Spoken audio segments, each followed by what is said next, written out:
Sinabing hindi kailanman naging ganoon kadali ang kumita ng pera. Naging interesado si Soryong. Sa pavilion, sinabi ni Cha Olsen na may magandang balita siya. Ito ay tungkol sa gamot na ipinadala nila sa City Lord ng Sichuan. Ibinahagi niya kung paano ito mahusay na gumana.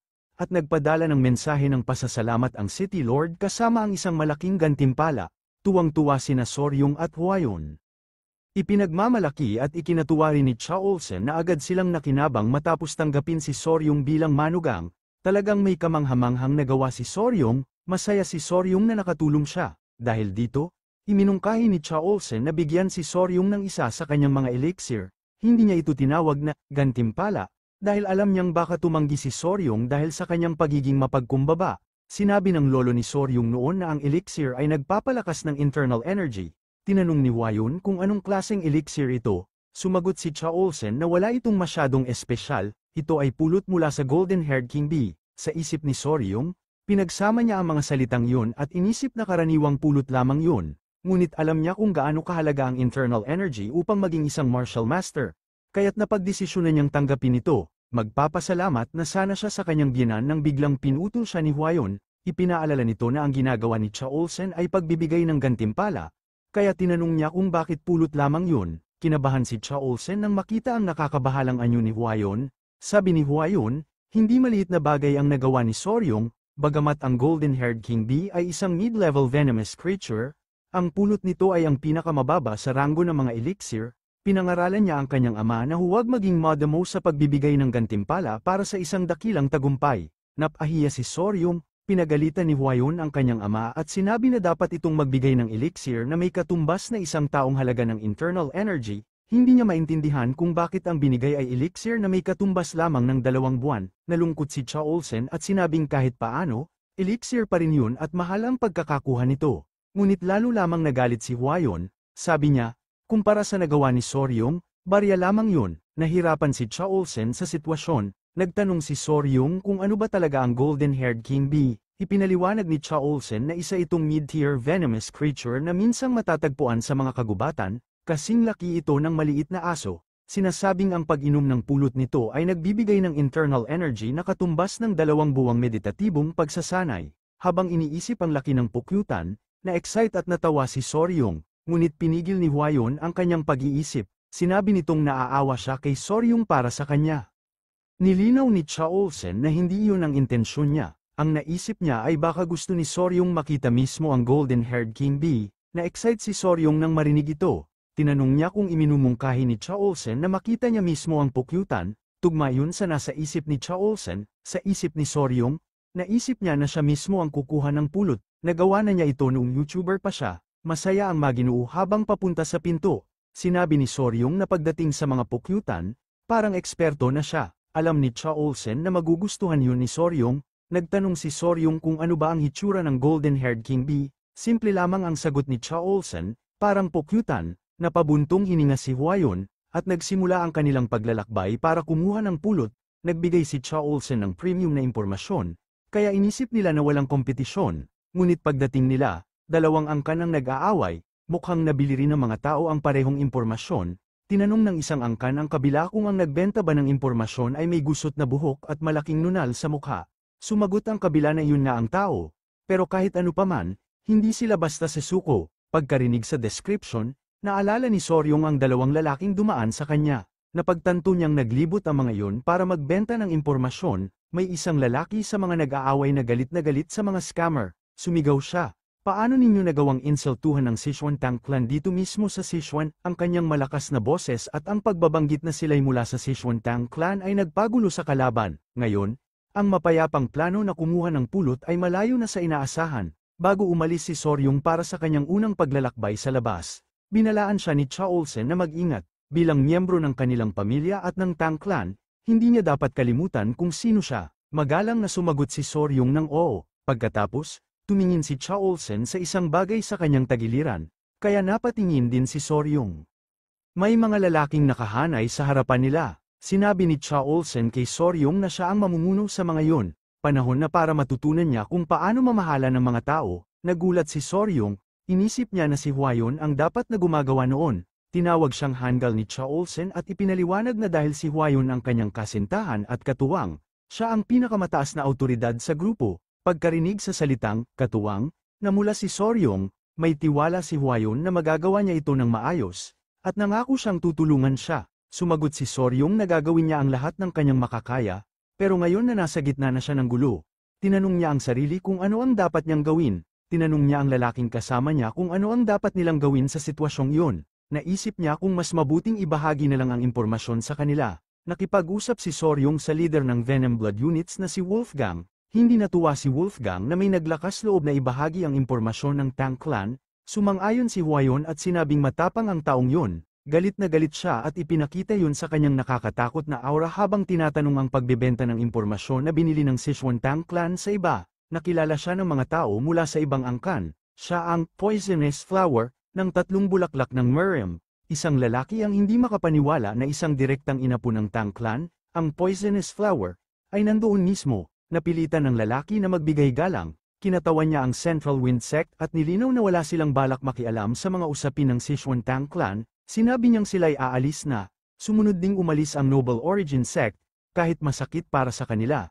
Nagpa siya ring umalis ang Jade Ghost Slayer, isa sa kanila ang nangakong uhulihin ng traidor at babalatan nito ng buhay. Nagmadaling umalis ang lahat. Napagtanto ni Soryong ang impluwensya ng Sichuan Tang Clan, tinanong niya kung tapos na ang problema. Sumagot si Wolfgang nang hindi. Alam niyang hindi basta-basta uurong ang mga unorthodox na yun.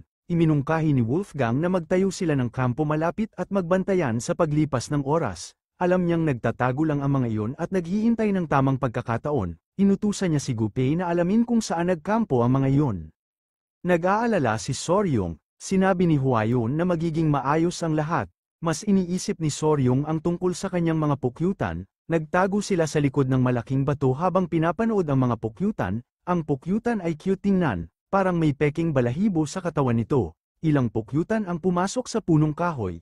Na-excite si Soryong nang makita ang mga golden-haired king bees. Inamin ni Hwayon na unang beses niyang makakita ng dalawa. Ipinunto niyang malalaki ang mga iyon. Para kay Soryong, cute ang mga pukyutan. Namangha si Hwayon sa kanilang malambot na balahibo. Masaya rin si Wolfgang sa nakita niya. Napansin ni Soryong na tila maliit ang kanilang kolonya.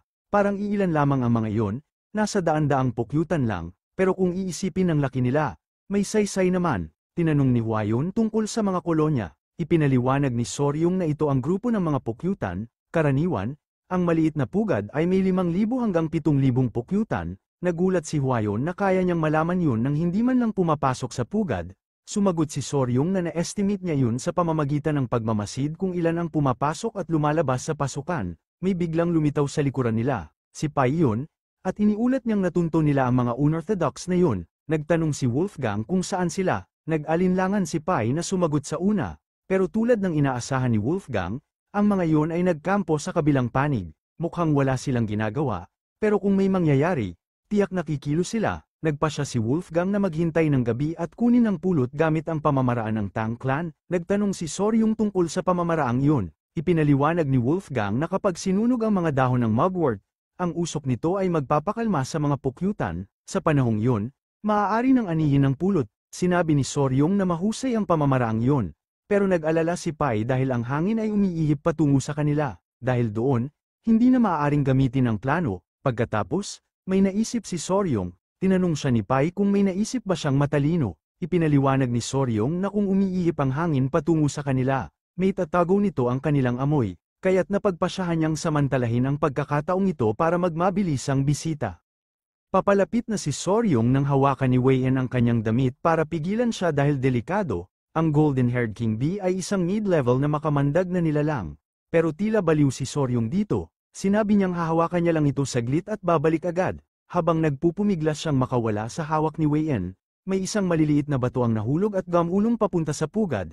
Alam nilang masamang balita yon. Sa isang iglap, naglabasan ang buong kolonya. Hinayla ni Wei-en si Soryong at mabilis na tumakbo palayo. Pagkatapos, napag-alitan sila ng husto.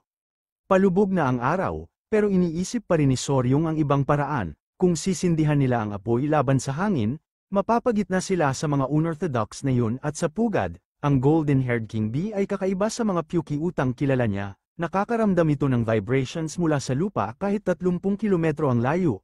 Kahit ang mga ground bees ay hindi kaya yon. Nahanap siya ni Wei-en. Sinabi nitong tapos ng kumain ang mga bata. Lagi nilang sinusubukang gumala kaya dinala na niya ang mga ito kay Soryong. Nagpasalamat si Soryong, mahinahon niyang pinagsabihan ang mga bata na magpakabait. Umupo si Wei-en sa tabi niya, dahilan para siya'y maasiwa. Tinanong niya kung may naisip na siyang solusyon. Sinabi ni Soryong na kailangan pa niyang magmasid ng kaunti. Inamin ni Wei-en na parang pinipressure niya ito.